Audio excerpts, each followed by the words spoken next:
બધાને નિમંત્રણ મળ્યું એટલે બધા આનંદમાં રહ્યા કે આજે અમે ભગવાન લગ્ન કરવા જઈ રહ્યા છે.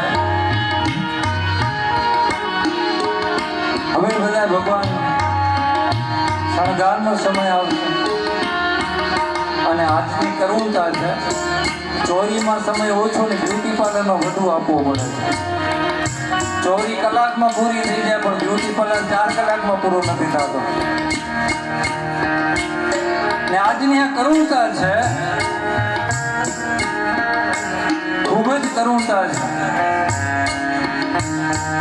હું તો બહુ લગ્ન કરવા નથી જાતો એનું એક કારણ છે કે બધા મારા નિયમો બહુ અઘરા છે. હું લગ્ન કરવા જાઉં એટલે ફટાકડા ફોડવા ન દઉં, સંપૂર્ણ મર્યાદા સાથે. માયરામાં આવું એટલે સંપૂર્ણ મર્યાદા સાથે.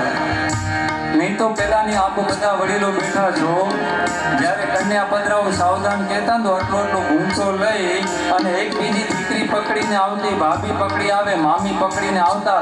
આજની દીકરીઓ તો ડિસ્કા કરતી આવે, ડાન્સ કરતી અને જાય પણ ડાન્સ કરતી પાછું. યાદ રાખજો, જ્યારે પણ મર્યાદા ચૂક્યા. મેં ગઈકાલે પણ કીધું છે કે આપણા ઋષિ મુનિઓ કોઈ ગાંડા નતા જે આપણે આટલું બધું આપી ગયા છે. હું તમને કોઈ આવા પ્રસંગ કરવાની ના નથી પાડતો, કરજો, જરૂરી છે, કરજો, પણ મર્યાદામાં રહેજો. લગ્નમાં જેવો માયરામાં આવે, હજી માયરામાં ના આવે ને એનાથી પહેલા તો મહારાજ કેટલી વાર લાગશે, ભાઈ લઈ જાઓ ને સીધી રીતે. અને આજે આપણે લગ્નમાં બધા દેખાડાને માનીએ છીએ, ખૂબ દેખાડા કરીએ છીએ. આ બહુ કરુણતા છે.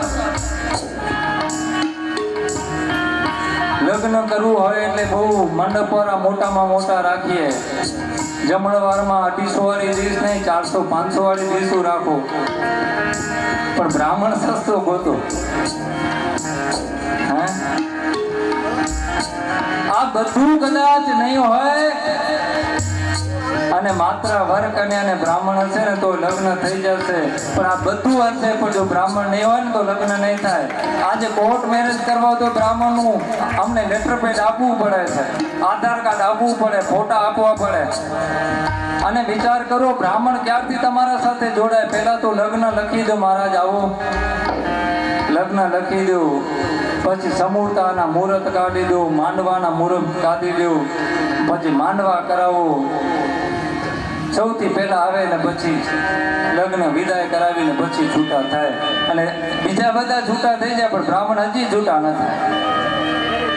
લગ્ન નોંધણી કરાવો એટલે મહારાજ તમારું લેટર પેડ જોઈતું હતું, આપજો ને, લઈ જાઓ.